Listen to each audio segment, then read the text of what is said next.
वर्ण किसी भी शब्द के वर्णों, स्वर या व्यंजनों को अलग करके लिखने की प्रक्रिया को वर्ण विच्छेद कहा जाता है। विच्छेद कहे तो तोड़ना, वर्णों को तोड़ना। भाषा की सबसे छोटी इकाई क्या है? वर्ण है। इसे पत्र शब्द में प हलंत जोड़ अ, त हलंत जोड़ र, हलंत जोड़ अ, पत्र शब्द बना। देखिए पत्र शब्द में 5 वर्ण है। स्वर और व्यंजनों को संयुक्त कर दिया जाए तो 5 वर्ण है, 3 इसमें व्यंजन वर्ण है और 2 स्वर वर्ण है। एक और चीज़ ध्यान में रखना है कि व्यंजन वर्ण के बाद ही हम स्वर वर्ण का प्रयोग करते हैं। व्यंजन वर्ण के बाद ही हम स्वर वर्ण का प्रयोग करते हैं, और स्वर वर्ण का जब भी प्रयोग करेंगे तो शब्द का निर्माण होगा। जब तक स्वर वर्ण का प्रयोग नहीं करेंगे तब तक शब्द का निर्माण नहीं होगा। वर्ण विच्छेद करते समय ध्यान देने योग्य बात है, व्यंजन का मूल रूप हलंत चिन्ह के साथ होता है। ये हलंत क्या है? किसी वर्ण के नीचे ये खड़ी जो रेखा खींची गई है ये हलंत है। इसमें स्वर की मात्रा नहीं होती है। जहाँ भी हलंत दिया गया है इसका मतलब है इसमें स्वर वर्ण की मात्रा नहीं है। जैसे क, सभी व्यंजन हलंत के साथ लिखे जाते हैं। जैसे नर शब्द है तो न हलंत जोड़ अ, र हलंत जोड़ अ, नर। इसमें नर शब्द में कितने वर्ण है? 4 वर्ण है, 2 स्वर वर्ण है और 2 व्यंजन वर्ण है। मात्राओं के मूल स्वर लिखे जाते हैं। जैसे वधु में व हलंत जोड़ अ, व बना, ध हलंत जोड़ बड़ी वधु। संयुक्त व्यंजन में आने वाले व्यंजन अलग अलग लिखे जाते हैं। वर्ण विच्छेद में संयुक्त जो व्यंजन है उनको भी क्या किया जाता है? अलग अलग लिखा जाता है। जैसे ज्ञान शब्द है तो ज हलंत जोड़ य जोड़ आ जोड़ न हलंत जोड़ अ। देखिए यहाँ जहाँ भी वर्ण विखंडन किया गया है तो मैंने बताया कि व्यंजन वर्ण के बाद ही स्वर वर्ण का प्रयोग किया गया। व में क्या है? व के बाद अ है, ध में ध के बाद उ है, बड़ी उ की मात्रा है।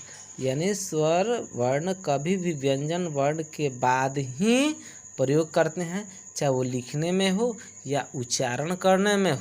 लिखने या पढ़ने दोनों परिस्थितियों में व्यंजन वर्ण के बाद ही स्वर वर्ण का प्रयोग किया जाता है। यहाँ आपको दिखाया गया है।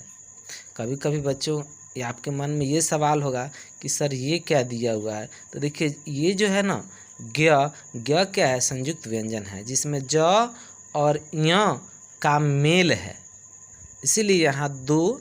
देखिए संयुक्त व्यंजन में क्या होता है कि संयुक्त व्यंजन में 2 व्यंजन के बाद स्वर आते हैं, तभी हम उसको संयुक्त कहेंगे। अगर व्यंजन है उसके बाद कोई स्वर है, फिर व्यंजन है उसके बाद कोई स्वर है या स्वर नहीं है, तो उसको हम संयुक्त व्यंजन नहीं कहेंगे।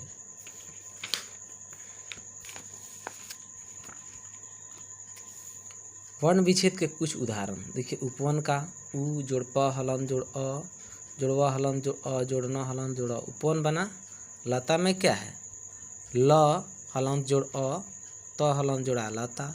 विद्या में क्या है? व जो हलंत जोड़ छोटी ई वी, आ द हलंत जोड़ य हलंत जोड़ आ, विद्या। देखिए बच्चों कभी कभी विद्या को विधा कहते हैं या विद्या कहते हैं, जो गलत है। इसमें क्या है? संयुक्त वर्ण किया गया है और दया संयुक्त है।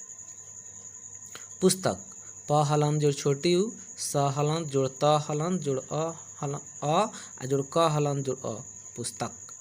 वृक्ष में देखिएगा व हलंत जोड़ री जोड़ क हलंत जोड़ मूर्धन में स हलंत जोड़ अ, वृक्ष। प्राचीन प हलंत जोड़ र हलंत जोड़ आ, छ हलंत जोड़ बड़ी जोड़ न हलंत जोड़ अ, प्राचीन।